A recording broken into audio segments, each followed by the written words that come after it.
students, today we have class metric English books and textbook book unit 5.3 है और ये exercise हम करेंगे अबाउट मॉडल वर्ब्स। अच्छा, इसमें हम दोनों मॉडल वर्ब्स यूज करेंगे, रिक्वेस्ट के भी, गुजारिश करने के भी और एडवाइस के भी, किसी को मशवरा देने के लिए जो मॉडल वर्ब्स यूज होते हैं। रिक्वेस्ट के मॉडल वर्ब्स हैं may, will, can, would, could. May formal settings में रस्मी तौर पर यूज होता है इन प्रोफेशनल सेटिंग्स, जहां पे हम काम करते हैं, और with people you don't know well, ऐसे लोगों के साथ जिनको हम ज्यादा जानते नहीं हैं। विल विल कैजुअल मतलब रोजमर्रा की जिंदगी में। For a request ask about someone's willingness, जब हम किसी की रजामंदी जानना चाहते हैं कि क्या वो, इसकी रजामंदी है हमारा ये काम करने में। कैन कैन जो है वो कैजुअल, अगेन मतलब रोजमर्रा की जिंदगी में भाई बहन के साथ, फ्रेंड्स के साथ हम कैन यूज करेंगे। कैन जो है, can for request ask about ability, काबिलियत जानने के लिए इस्तेमाल होता है। वर्ड वर्ड जो है वो पोलाइटली यूज होता है, किसी से प्यार से बात करने के लिए। Would implies willingness, asking if they are willing to help. Would किसी की रजामंदी जानने के लिए यूज होगा। अगेन कुड जो है पोलाइटली, रिस्पेक्टफुली, जब हम किसी से कोई काम के लिए कहेंगे। एम्प्लॉयज पॉसिबिलिटी और एबिलिटी, हम ये जानना चाहते हैं कि उस बंदे की एबिलिटी है हमारा काम करने में या हेल्प करने में। अब हम आते हैं मॉडल वर्ब्स फॉर एडवाइस पर। शुड शुड जो है, शुड के हम पॉजिटिव सेंटेंस भी बना सकते हैं, नेगेटिव भी बना सकते हैं और इंट्रोगेटिव भी बना सकते हैं, सवालिया जुमले भी बना सकते हैं जब हम किसी को कोई मशवरा देते हैं। और टू के हम सिर्फ पॉजिटिव सेंटेंसेस बनाते हैं, नेगेटिव और इंट्रोगेटिव में और टू इतना यूज नहीं होता। ऑल फॉर्मल सेटिंग में यूज होता है और टू, जब हम किसी से रिस्पेक्टफुली कोई बात करें।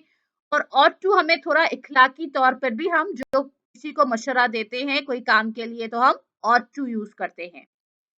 Had better had better again हम पॉजिटिव सेंटेंसेस बनाते हैं हैड बेटर के।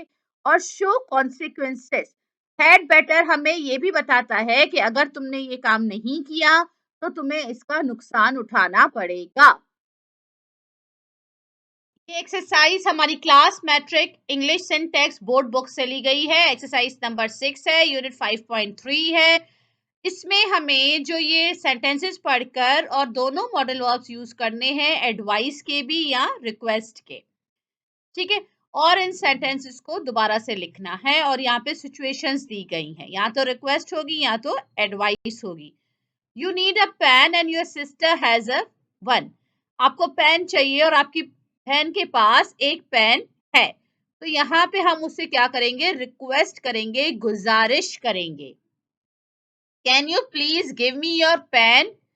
नंबर 2 है, you are spending too much money on buying unnecessary clothes, आप बहुत ज्यादा पैसे खर्च कर रहे हैं कपड़े खरीदने में। तो अब यहाँ पे क्या आ जाएगी, एडवाइस आ जाएगी, मशवरा आ जाएगा। You shouldn't spend too much money on buying unnecessary clothes. Your friend is leading an unhealthy lifestyle. आपकी जो फ्रेंड है, आपका जो दोस्त है, वो अनहेल्दी लाइफस्टाइल गुजार रहा है, जिंदगी गुजार रहा है, तो हम उसको मशवरा देंगे, एडवाइस देंगे। You had better not to lead unhealthy lifestyle. You want a half day leave, आपको हाफ डे की लीव चाहिए from your principal as there is an emergency in your family, आपको घर जल्दी जाना है, आपको उसके लिए अपने प्रिंसिपल से हाफ डे लीव चाहिए, तो इसके लिए हम क्या करेंगे, रिक्वेस्ट करेंगे, गुजारिश करेंगे। Would you please allow half day leave as there is an emergency in my family. Your brother is going to the stadium to watch a cricket match and you want to go with him, आपका भाई जो है वो cricket match देखने जा रहा है और आप उसके साथ जाना चाहते हैं, तो यहाँ पे क्या होगा, यहाँ पर भी हम उससे रिक्वेस्ट करेंगे, गुजारिश करेंगे। Could I go with you to the stadium to watch a cricket match?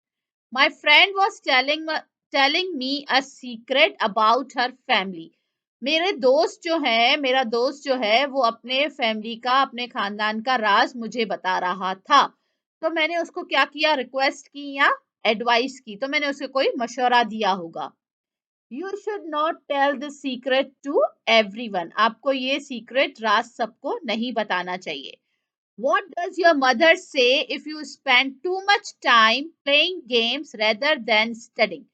अगर आप बहुत ज्यादा वक्त जो है खेल में गुजार देते हो, पढ़ने में नहीं गुजारते, तो आपकी मदर क्या बोलेगी? तो यहाँ पे क्या होगा, एडवाइस आएगी, you should concentrate more on your studies than playing games. The phone rings while you are cooking in the kitchen.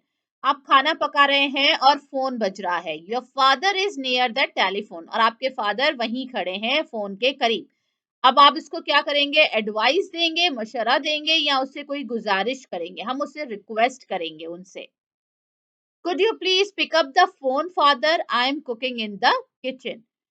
Now it's hot and you are thirsty, बहुत गर्मी हो रही है और आपको प्यास लग रही है। Can I have something to drink? You are studying for an exam but your brother listens to loud music. आप पढ़ रहे हैं पेपर के लिए, लेकिन आपका भाई जो है वो लाउड म्यूजिक में गाने सुन रहा है, तो आप उसको क्या करेंगे? Could you please put the volume down? क्या आप इस म्यूजिक की आवाज कम करेंगे? I am studying for the exams.